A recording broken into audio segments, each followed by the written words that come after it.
38절부터 우리 48절까지 말씀을 보겠습니다.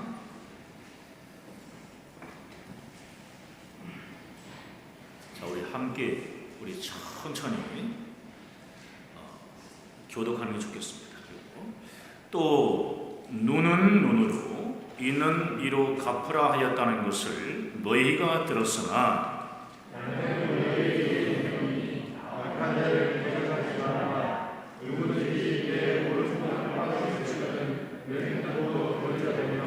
또 너를 고발하여 속옷을 가지고자 하는 자에게 겉옷까지도 가지게 하며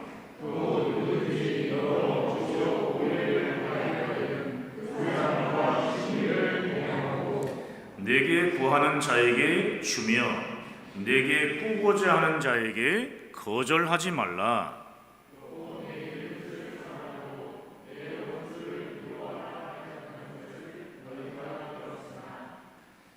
나는 너희에게 이르노니 너희 원수를 사랑하며 너희를 핍박하는 자를 위하여 기도하라.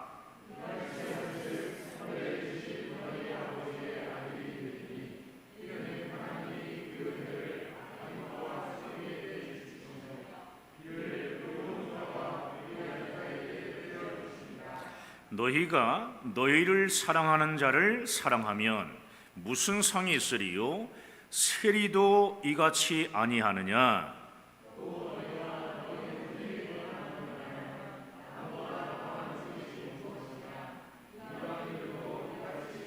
함께 하겠습니다. 그러므로 하늘에 계신 너희 아버지의 온전하신 것 같이 너희도 온전하라. 아멘. 할렐루야. 오늘 대면 예배에 나오신 분들 주님의 이름으로 축복합니다.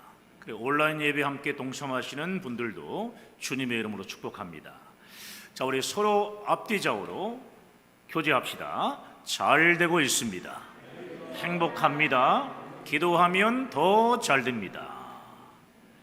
아멘. 오늘 우리가 함께 읽은 본문 말씀 중 39절은 세상 사람들도 많이 인용하는 말씀입니다. 오른편 뺨을 치거든 왼편도 돌려대라. 여러분, 과연 이렇게 할 수 있습니까?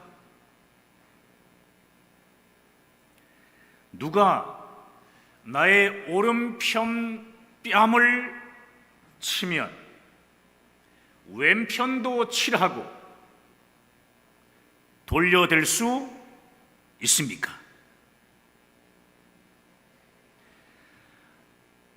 말하기는 정말 쉬운데 행동하기는 정말 어려운 말씀입니다. 39절에 이어서 나오는 말씀들도 솔직히 받아들이기가 쉽지 않은 말씀입니다. 볼까요? 너를 고발하여 속옷을 가지고자 하면 겉옷까지 주어라.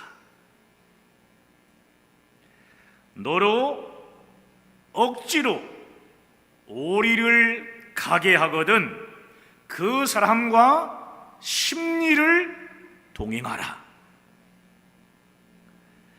내게 구하는 자에게 주며 꾸고자 하는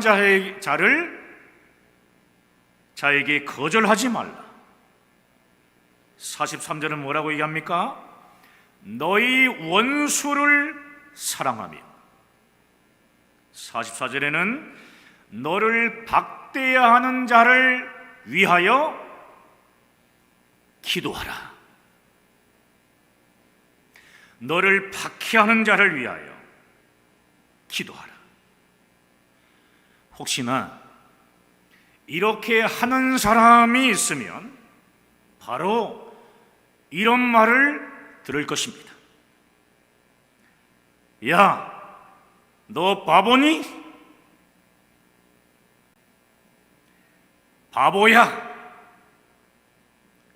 도대체 생각이 있어 없어? 이건 바보나 하는 짓이야. 바보가 아니고서는 이렇게 할 수 없다는 것이 대부분 사람들의 의견입니다. 그런데 예수님은 우리가 오른쪽 뺨을 맞는 심한 인격적인 모독을 받았을 때 남아있는 왼편도 마저 돌려대라 라고 말씀합니다. 무슨 말씀입니까? 심한 인격 모독을 받았다고 함께 엉겨붙어 싸우지 말고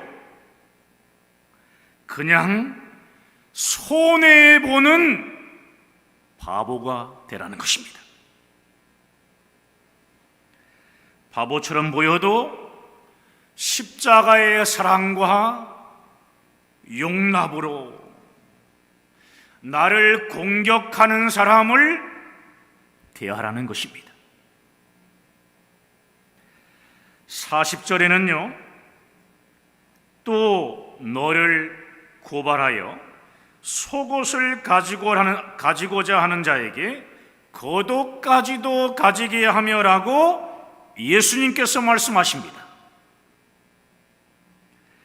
너를 고발하여, 이 말은요, 고소를 당해 다 빼앗기고 마지막으로 남아있는 속옷 한 벌까지 빼앗길 비참한 상황에 빠진 것을 지금 말하고 있는 것입니다. 이것은 우리가 최소한의 권리마저 빼앗길 위기상황 속에서 어떻게 해야 하는가 하는 것이에요. 과연 어떻게 해야 하는 것인가? 당시 가난한 유대인에게 겉옷은 낮에는 의복으로, 밤에는 이불로 사용되었습니다. 그래서 출애굽기 22장 26절과 27절에는요, 이런 말씀이 나옵니다. 자, 출애굽기 22장 26절, 27절. 자, 천천히 읽습니다. 내가 만일 이웃의 옷을 전당 잡거든 해가 지기 전에 그에게 돌려보내라. 그것이 유일한 옷이라. 그것이 그의 알몸을 가릴 옷인즉 그가 무엇을 입고 자겠느냐? 그가 내게 부르짖으면 내가 들으리니 나는 자비로운 자임이니라. 아멘. 그런데 주님은 우리에게 겉옷까지 내어놓아야 할 형편에 몰리면 그냥 흔쾌히 내어주라는 것입니다. 최소한의 권리나 마지막 남아있는 자존심까지도 다 내어줄 수 있어야 예수님이 마태복음 5장 앞부분에서 가르쳐 주신 팔복의 삶을 살아가는 복된 자들이 된다는 말씀입니다. 41절과 오늘 본문 42절을 보겠습니다. 41절, 42절. 자, 읽어보겠습니다. 또 누구든지 너로 억지로 오리를 가게 하거든 그 사람과 심리를 동행하고 내게 구하는 자에게 주며 내게 꾸고자 하는 자에게 거절하지 말라. 41절에 주목해야 할 단어가 있습니다. 억지로라는 단어입니다. 이것은요, 당시의 시대적 배경을 알아야 이해할 수 있습니다. 당시 유대인들은 로마 제국의 통치를 받고 있었습니다. 로마 군인들은 길 가는 유대인 중에 아무나 붙들어가지고 자기의 짐을 지워서 강제로 3리에서 5리 정도를 가게 할 수 있는 권리가 있었습니다. 이 거리는 한 마을에서 다음 마을까지의 거리를 의미합니다. 세상을 살아가다 보면 정말 내가 하기 싫은 일을 해야 할 때가 있습니다. 그럴 때 기쁨으로 일할 수 있는 사람은 예수님을 닮은 자이며 팔복을 누리는 자라는 것입니다. 때로는 나의 의지적인 결단 없이 강제로 일을 하며 빼앗길 때가 있습니다. 이때도 자존심을 다 내려놓고 십자가의 사랑, 용납을 가지고 너희가 행할 수 있느냐 하는 것입니다. 계속 한숨이 나오는 말씀들이 나옵니다. 바보가 아닌 이상 이렇게 살아가는 것은 정말 어렵기 때문이죠. 계속해서 43절, 44절에는 이런 말씀이 나옵니다. 자, 읽어보겠습니다. 또 내 이웃을 사랑하고 내 원수를 미워하라 하였다는 것을 너희가 들었으나 나는 너희에게 이르노니 너희 원수를 사랑하며 너희를 박해하는 자를 위하여 기도하라. 여러분, 구약 성경 어디에도요 원수를 미워하라는 말씀은 없습니다. 이 말씀은 바리새인들이 율법을 해석하며 첨부한 말이었습니다. 그런데 예수님은 원수를 미워하라는 바리새인의 가르침은 잘못됐으니까 원수를 미워하지 말아라 정도가 아니에요.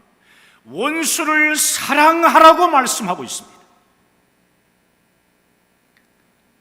사랑하는 여러분, 사실 예수님은 이렇게 사셨습니다. 예수님을 십자가에 못 박으라고 외치는 유대인들을 끝까지 사랑하신 분이 예수님이십니다. 저 원수 같은 유대인들을 내가 가만 안 두겠다며 배신감에 부들부들 떠신 적이 단 한 번도 없으십니다. 십자가상에서 피 흘리며 고통스럽게 죽어 가시면서까지도 예수님은 오히려 저 유대인들의 죄를 용서해 달라며 하나님 아버지께 기도하실 정도로 끝까지 사랑하셨습니다. 원수 갚을 힘이나 어떤 방법이 없어서 그런 것이겠습니까? 아닙니다. 원수를 미워하지 않고 사랑하는 것이 복된 존재들의 삶의 방식이기 때문에 그렇게 사신 것입니다. 사랑하는 여러분, 예수님은 우리가 세상의 도전과 공격을 받을 때 항상 엉겨붙어 싸우지 말고 차원이 다른 대응을 하라고 주님께서 말씀하셨기 때문에 우리는 반드시 그런 삶을 살아야 한다는 것입니다. 우리는 비록 이 땅에 살고 있지만 예수 그리스도를 나의 구주로 믿는 믿음으로 하나님의 자녀로 거듭난 하늘의 사람들입니다. 아멘이십니까? 하늘나라의 차원을 가지고, 다시 말해서 하나님 나라의 가치를 가지고 삶을 살아가라는 것입니다. 잠시 있다가 사라질 이 세상의 가치 안에서 아웅다웅 이렇게 싸우지 말고 영원하고 고차원적인 하나님 나라의 가치를 가진 자로서 웬만하면 다 용서하고 묻지도 따지지도 않고 그냥 용서하고 사랑하며 살아가라는 것입니다. 오늘 본문의 표현을 빌리자면 오른쪽 뺨을 치거든. 코로나 상황이 아니었으면 옆 사람이 뺨을 한번 쳐보라고 얘기할 건데 오른쪽 뺨을 치거든. 까짓것 왼쪽 뺨도 내어주고 억지로 오리를 가자고 하면은 더 나아가 심리를 가는 인생을 살라는 것입니다. 아멘이십니까? 오늘처럼 이렇게 얼굴이 무거운 것은 처음 봤습니다. 얼굴을 좀 펴셔야 됩니다. 여러분, 이 세상에는 오리도 못 가는 인생이 있는가 하면 심리를 더 가는 인생도 있습니다. 한 리더십 연구가는 오리 인생이 되지 말고 심리 인생을 살라고 말했습니다. 심리 인생을 사십시오.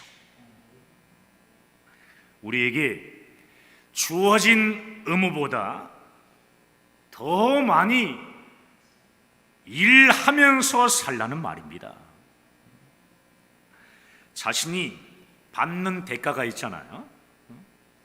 자신이 받는 대가보다 더 많이 일하면서 살라는 겁니다. 이는 가정이나 사회생활 또는 직장생활도 마찬가지예요. 그리고 교회 생활에서도 똑같은 겁니다. 마찬가지입니다.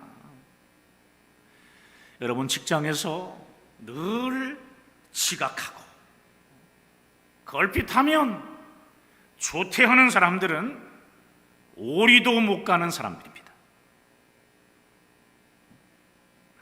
그러나 남들보다 정말 일찍 출근해요. 일찍 출근하면서 하루 일을 설계하며 열심히 일하다가 자신의 맡은 일을 다할 뿐만 아니라 창조적인 일을 계획하는 사람, 그 사람은 심리 인생을 사는 사람들이라는 거예요. 아무리 외모가 출중하고 좋은 능력을 가졌다 할지라도 얌체같이 자기 이익만 챙기며 살아가는 사람, 그 사람을 누가 좋아하겠습니까? 좋아하지 않아요. 창세기 37장을 보면 야곱이 아들 요셉에게 형들이 양을 치며 잘 있는지 세겜에 있는 형들에게 갔다 오라고 합니다. 세겜은 야곱 가족에게는요 대단히 위험한 곳이었기 때문에 그곳에 오래 머물게 되면 형들에게 커다란 위험이 될 수도 있었던 것입니다. 그래서 요셉이 형들을 보러 간 것입니다. 요셉이 세겜 땅에 도착해 보니 형들이 세겜에서 양들을 다 치고 도단이란 곳으로 이미 떠난 후였습니다. 이미 떠났어요.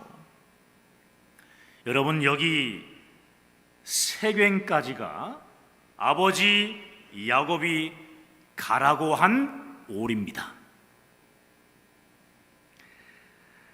아버지, 세겜에 갔더니 형들이 아무 일 없이 도단으로 떠났더라고요. 사실 이렇게 말하면 끝나는 거잖아요. 그러나 어린 요셉은 자신이 맡은 의무보다 더 멀리 도단까지 갑니다. 오리를 가는 인생이 아닌 심리를 가는 인생을 산 것입니다. 이 일로 인해 요셉은 형들에 의해 애굽의 노예로 팔리는 처절한 고난을 당합니다. 엄청난 환난이죠. 오리가 아닌 심리를 더 가서 큰 고난을 겪게 되었지만 결론적으로는 하나님의 큰 역사를 이루는 역사의 주인공으로 쓰임받게 됩니다. 요셉은 노예로 살면서도 심리 인생으로 살았고 감옥에 또 들어가잖아요. 아무 잘못 없이 감옥에까지 들어가서도 남을 도와주는 심리 인생을 살았습니다. 요셉이 심리 인생을 살았기 때문에 하나님의 역사 안에서 한 장관의 추천으로 애굽의 총리 대신이 되었습니다. 할렐루야. 사랑하는 여러분, 인생을 살다 보면 주변 사람의 추천 때문에 인생에 커다란 전환점을 맞이하는 경우가 얼마나 많은지 아십니까? 내 동료나 친구들의 좋은 평가 때문에 내 인생의 방향이 달라지는 경우도 있고, 한 장의 추천장 때문에 내 인생이 크게 달라지는 경우도 있습니다. 잊지 마십시오. 오리도 못 가는 인생은 언제나 공동체 안에서 필요 없는 사람으로 전락해버리고 맙니다. 하나님께서 우리에게 맡겨주신 사명을 감당하지 못하는 교회와 성도들은 오리도 못 가는 교회이며 오리도 못 가는 성도들인 것입니다. 그러나 하나님께서 맡겨주신 사명을 위해 끝까지 기도하고 순종으로 나아가는 교회는 심리를 가는 교회이며 그 교회의 성도들도 마찬가지입니다. 심리를 살아가는 성도들인 것입니다. 심리 인생을 살다 보면 당장은 손해를 보는 것처럼 느껴집니다. 막 손해를 많이 보는 것처럼 막 느껴집니다. 그냥. 하지만 하나님의 놀라운 축복과 보상이 반드시 따릅니다. 믿어지십니까? 반드시 하나님의 놀라운 축복과 보상이 따르게 됩니다. 방금 전에 말씀드린 요셉만 보아도 잘할 수 있습니다. 하나님 앞에서 심리 인생을 살아서 노예가 되고 감옥에도 갇히는 정말 처절한 신세가 되었지만 결국에는 애굽의 총리가 되어 자신의 가족을 통해 이스라엘이란 나라가 세워지는 놀라운 축복의 통로가 되어진 줄 믿습니다. 할렐루야. 소년이었던 다윗은 요셉처럼 아버지의 심부름 때문에 형들을 찾아 전쟁터로 떠납니다. 당시 이스라엘은 블레셋과 전쟁 중이었습니다.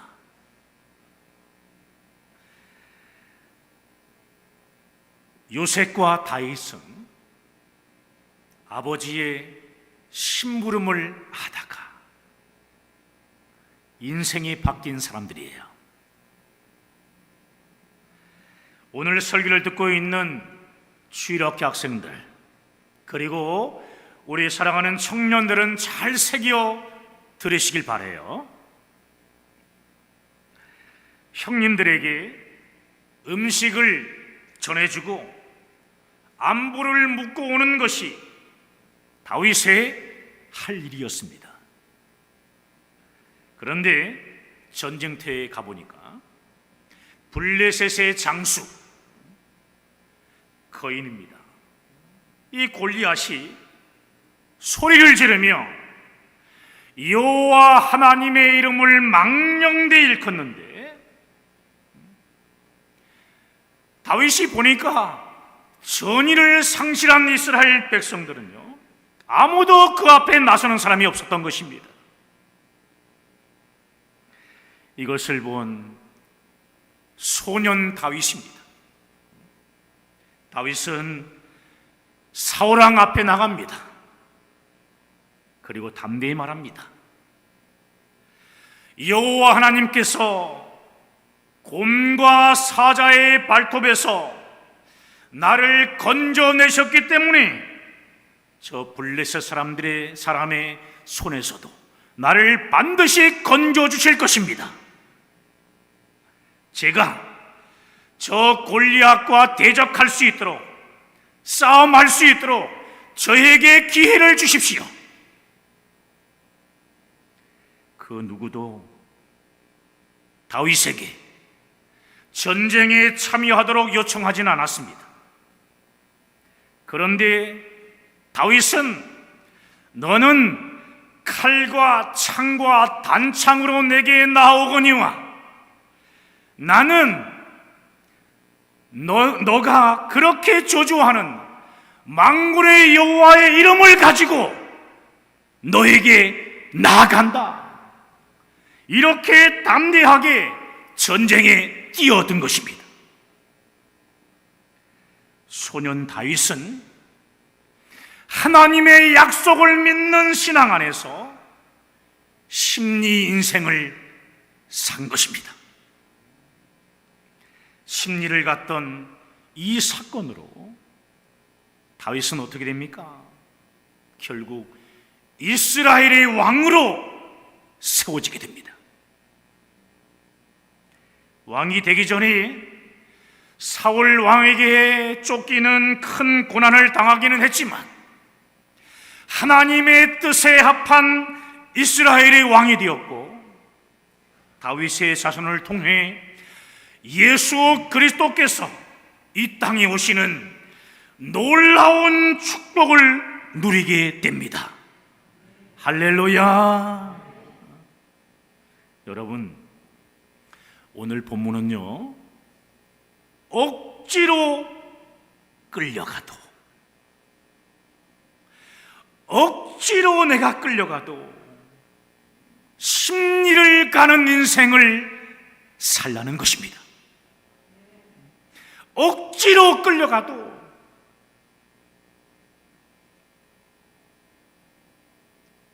심리를 가는 인생을 살아가라. 신앙생활은 여러분, 어떤 감정이나 느낌이 아니라 의지와 결단입니다. 의지와 결단으로 가는 거예요. 시작은 주님을 정말 사랑하는 사랑의 이 감정, 그리고 느낌으로 처음에는 그렇게 했을지라도 신앙생활을 지속하는 것, 이것은요 언제나 의지와 결단으로 되어지는 겁니다. 아멘이십니까? 그렇습니다. 원하지 않는 사명이 나에게 주어졌을 때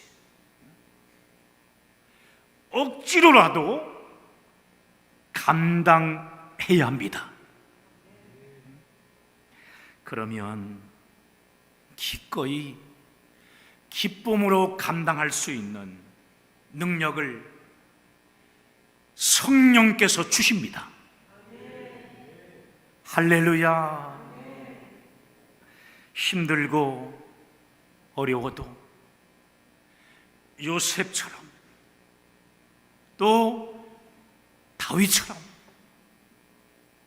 끝까지 감당하며 심리를 가시기를 주님의 이름으로 축복합니다. 끝까지 사명을 감당하며 심리를 걸어가는 사람들을 통해 거룩하신 하나님의 뜻이 이 땅에 온전히 이루어지게 될 것입니다. 늘사랑교회 모든 성도들이 힘든 상황 가운데서도 사명을 붙잡고 심리를 걸어가는 인생이 되시길 주님의 이름으로 간절히 축복합니다. 할렐루야. 할렐루야. 이 시간 함께 말씀 붙잡고 간절히 함께 기도하십시다.